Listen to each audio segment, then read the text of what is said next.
There's a man in the baby's room. Written by Dr. Elsewhere. It's odd that I was dreaming about my daughter the moment before I opened my eyes and saw her peering at me from beside my nightstand.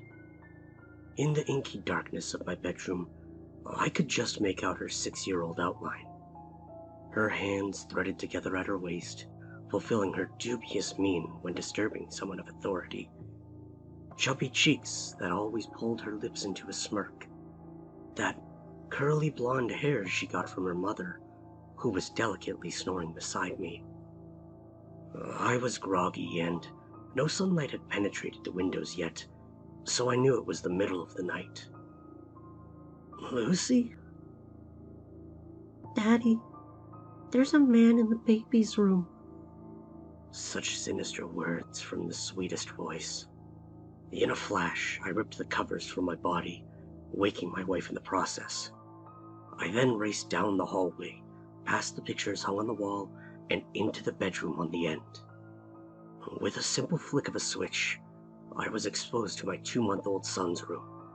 The mint-colored walls, the boxes of gifted diapers from the baby shower, a basket of plush animals, a tub of pacifiers and wipes. But behind the crib where my son, Noah, was sleeping was something appalling. An intruder crawling through the window.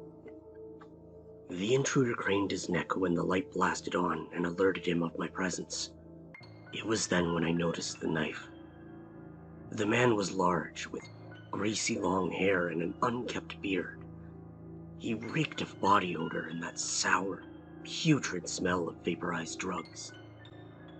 I leapt into action before he could achieve a sturdy footing or leverage the knife to his advantage.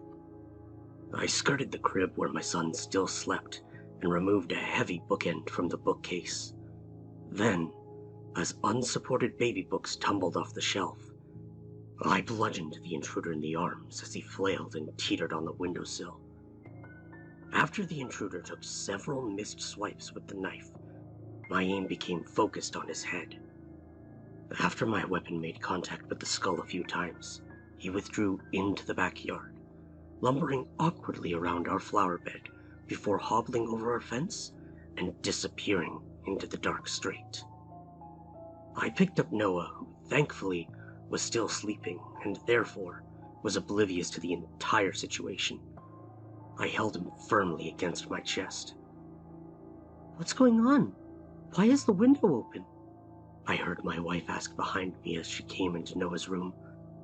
Call 911 now. We just had an intruder. What? She laughed. Now! I demanded, loud enough to vocally project my fear, but I had unintentionally lifted Noah from his slumber. She phoned the police as I flipped on every light inside the house, including the exterior ones.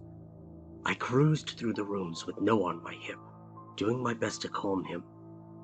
It took 2 laps through the living room, but eventually he was calm enough for my wife and I to talk after her phone call. Will you tell me what happened? She asked. Yeah, sorry I yelled earlier. I was just emotional, you know?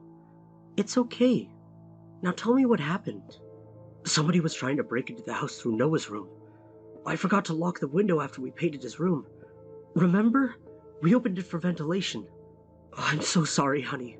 Something terrible could have... Stop it, my wife demanded. Noah's okay. You're okay. I'm okay. Everyone is fine. I guess you're right.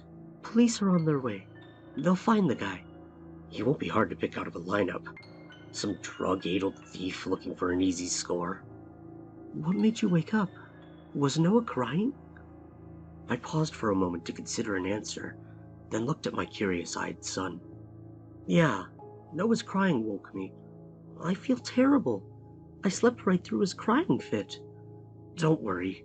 Everything turned out for the best. How about some coffee, hon? It'll help calm the nerves. She went to the kitchen and I heard the coffee pot being prepped.